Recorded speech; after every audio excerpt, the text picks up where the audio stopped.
Good morning, class 11th. Today we are going to discuss question number 8 to 11 of exercise 1.4 of chapter 1, that is sets.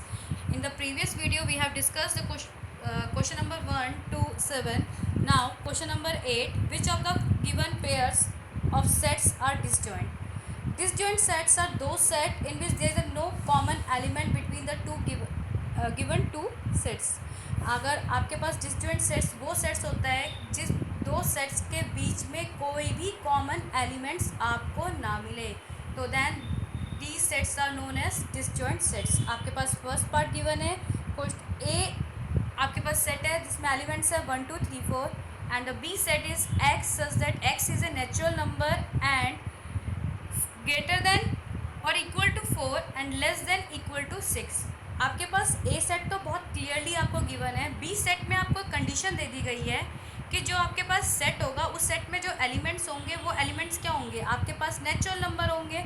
और दूसरी चीज़, वो values जो उस sets में आएंगी वो या तो 4 होंगी या 4 से बड़ी होंगी या फिर कहाँ तक होंगी आपके पास लेस देन या इक्वल टू 6, यानी कि 6 तक हो सकती है, ना 6 से बड़ी होंगी, छोटी हो सकती हैं.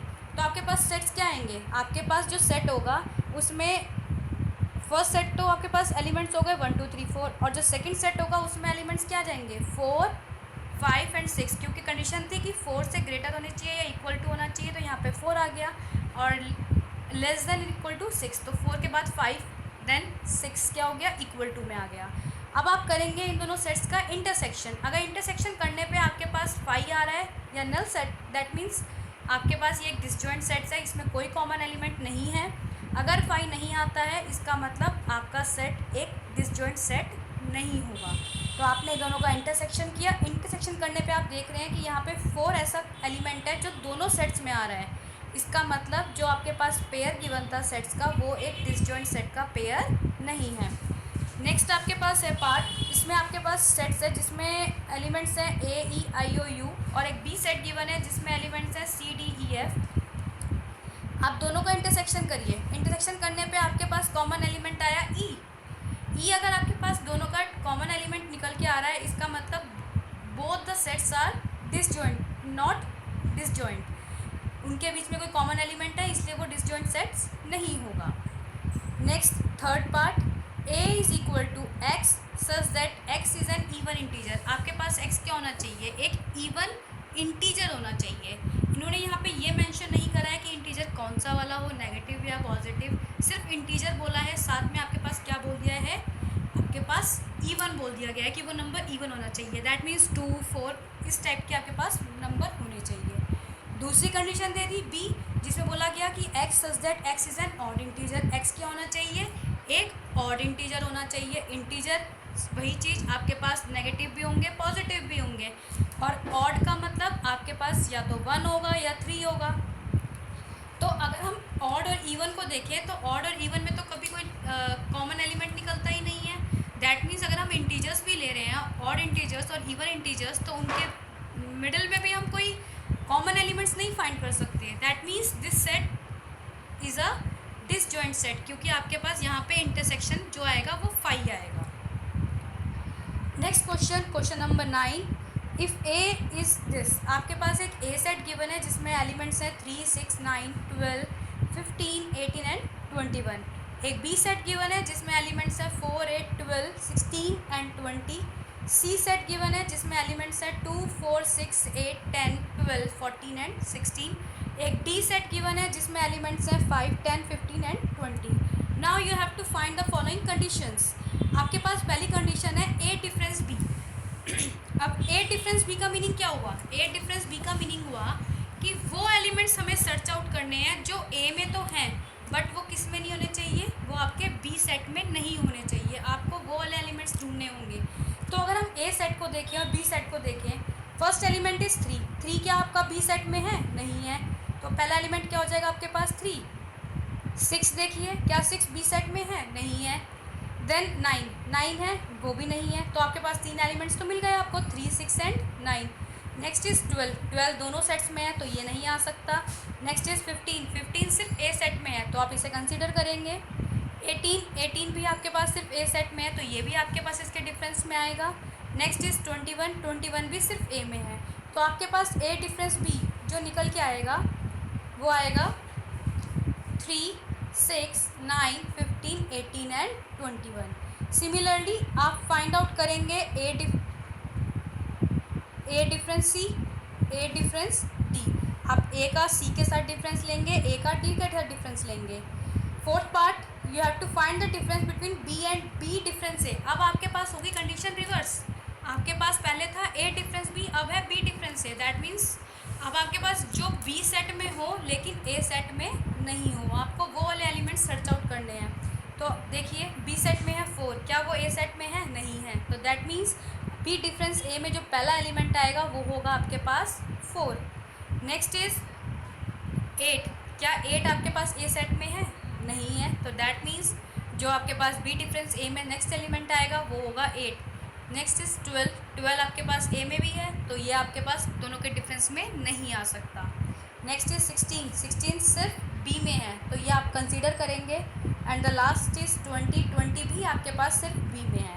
तो आपके पास जो बी डिफरेंस ए आएगा वो होगा 4, 8, 16 एंड 20। सिमिलरली आपको फाइंड करना है सी डिफरेंस ए। सी डिफरेंस ए, सी डिफरेंस ए में देखिए सी में 2 है, क्या ए में 2 है? नहीं है। तो पहला एलिमेंट हो गया आपके पास 2। नेक्स्ट इज सी में आपके पास 4 है, क्या वो ए में है? नहीं है। तो आपके पास नेक्स्ट एलिमेंट आ जाएगा 4। 6 देखिए 6 दोनों में है तो हम कंसीडर नहीं कर सकते। नेक्स्ट इज 8, 8 सिर्फ बी सी में है तो आप कंसीडर करेंगे। 10 सी में है, आप कंसिडर करेंगे क्योंकि वो ए में नहीं मिल रहा है। बट अगर हम बात करें 12 की तो 12 आपके पास सी में भी है और ए में भी है तो you can not consider 12, sorry you can consider, you can not consider 12 as a difference element. Next is 14, 14 आपके पास सी में है बट ए में नहीं है। नेक्स्ट इज 16, 16 भी आपके पास सिर्फ सी में है। तो आपके पास जो एलिमेंट होंगे सी डिफरेंस ए के वो आ जाएंगे 2, 4, 8, 10, 14 एंड 16। सिमिलरली आप ये सारे पार्ट्स सॉल्व कर सकते हैं। आप डी डिफरेंस ए निकाल सकते हैं, आप बी डिफरेंस सी निकाल सकते हैं, बी डिफरेंस सी डी निकाल सकते हैं, सी डिफरेंस बी निकाल सकते हैं, B D difference B, C difference D and D difference सी।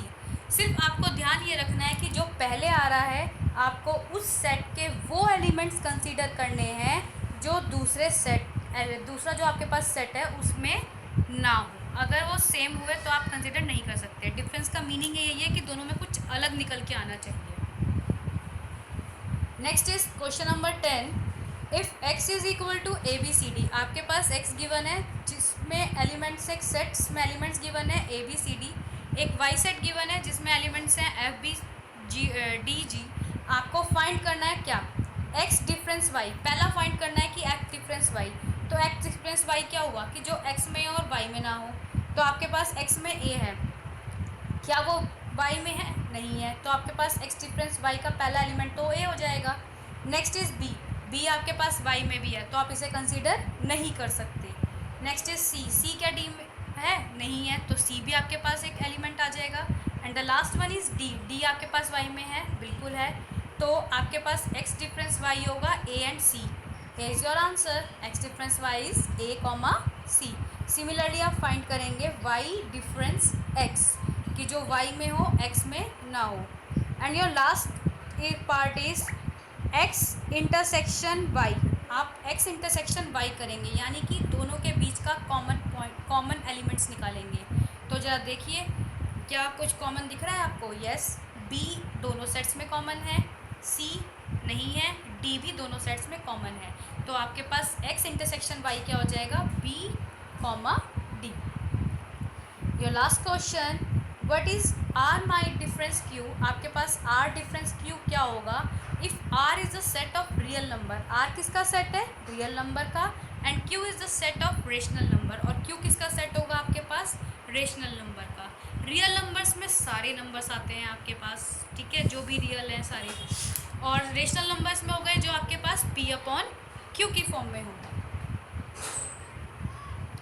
तो यहाँ पे आपके पास सेट हो गया r रियल नंबर्स का, q सेट हो गया रेशनल नंबर का। जब हम r डिफरेंस q करेंगे तो आपके पास लाइक कुछ जो सेट्स निकल के आएंगे वो कुछ इरेशनल निकल के आएंगे नंबर्स। तो आपके पास R difference Q is a set of irrational number.